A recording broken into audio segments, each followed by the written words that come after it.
ఈరోజు మనము స్త్రీలలో గర్భిణీ అయ్యే ముందర తీసుకోవాల్సిన జాగ్రత్తలు, తర్వాత గర్భిణీ అని నిర్ధారించిన తర్వాత తీసుకోవాల్సిన జాగ్రత్తలు ఇవన్నీ మాట్లాడుకుందాము.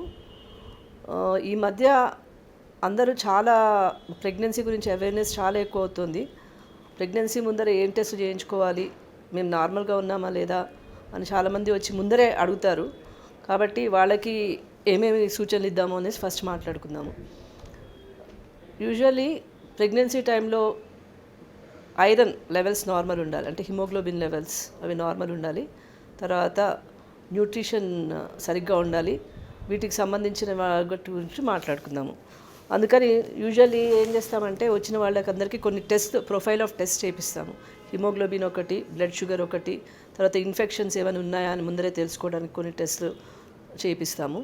లైక్ VDRL టెస్ట్ అని, కొంతమందికి ఏమన్నా వేరే పాస్ట్ హిస్టరీ ఏమన్నా ఉంటే అలాంటిది ఇన్ఫెక్షన్స్ అట్లా ఉంటే వాళ్ళకి టార్చ్ ప్రొఫైల్ అని, HbS-AG, HIV టెస్ట్లు ఇవన్నీ ముందర చేయించేసి, బ్లడ్ గ్రూపింగ్ కూడా ముందరే చేయించేసి, ఫాదర్ బ్లడ్ గ్రూప్ కూడా చేపిస్తాము.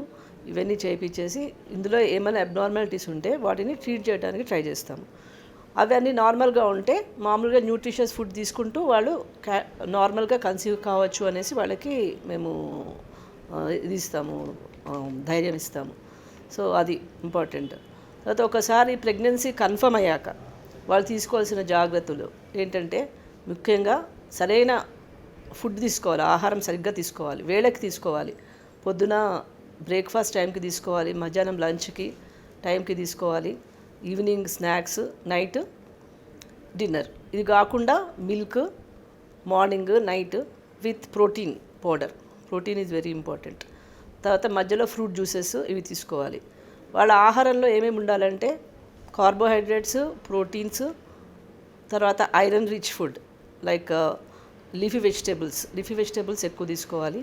తర్వాత లీఫీ వెజిటేబుల్స్ అంటే పాలకూర, తోటకూర, మెంతికూర, ఇలాంటి కూరలు తప్పకుండా తీసుకోవాలి. ఇవి కాకుండా ఖర్జూరాల్లో కూడా ఐరన్ ఎక్కువ ఉంటుంది, ఖర్జూర పళ్ళు తీసుకోవచ్చు. ఇవన్నీ తీసుకుంటూ ఐరన్ సప్లిమెంట్స్ ఎక్కువ తీసుకోవాలి. అలాగే చెప్పినట్టు protein supplements and normal carbohydrates, proteins ఇవన్నీ వాళ్ళకి ఏవి ఇష్టం ఉంటే అవి ఫుడ్ తీసుకోవచ్చు. ఇదే తీసుకోవాలి ఇదే తీసుకోకూడదని లేదు. కాకపోతే స్పైసీ ఫుడ్ ఎక్కువ తీసుకోకుండా ఉండాలి. ఎందుకంటే ఫస్ట్ 3 monthsలో కొంచెం వాళ్ళకి గ్యాస్ట్రైటిస్ ఉండి నాజియా అంటే వామిటింగ్ సెన్సేషన్ అలా ఉండి వామిటింగ్స్ అయ్యే వాళ్ళు ఉంటారు, వామిటింగ్ సెన్సేషన్ ఉంటుంది. ఫస్ట్ 3 monthsలో ఎక్కువ ఉంటుంది. కాబట్టి ఇట్లాంటి దీనికోసం మనం ఏం చేయాలంటే వాళ్ళు స్పైసీ ఫుడ్ ఎక్కువ తీసుకోకూడదు. తర్వాత టైంకి ఫుడ్ తీసుకోవాలి. మధ్యలో గ్యాప్ ఎక్కువ చేయకూడదు అనమాట. గ్యాప్ ఎక్కువ చేసిన కొద్దీ అసిడిటీ ఎక్కువైపోయి మళ్ళీ వామిటింగ్ సెన్సేషన్ అదంతా వస్తుంది. కాబట్టి ఇవన్నీ ఈ స్పైసీ ఫుడ్ ఒకటి, మిర్చి ఒకటి, తర్వాత మరీ పుల్లటివి ఇవన్నీ అవాయిడ్ చేయాలి. ఎంటీ స్టమక్గా ఉండటం మంచిది కాదు. ఇది ఇంపార్టెంట్ థింగ్ ఫస్ట్ 3 monthsలో ఎక్కువ వెయిట్ గెయిన్ ఏమి ఉండదు. కాబట్టి 3 monthsలో అంత వెయిట్ గురించి మనము వరీ కావాల్సిన అవసరం లేదు.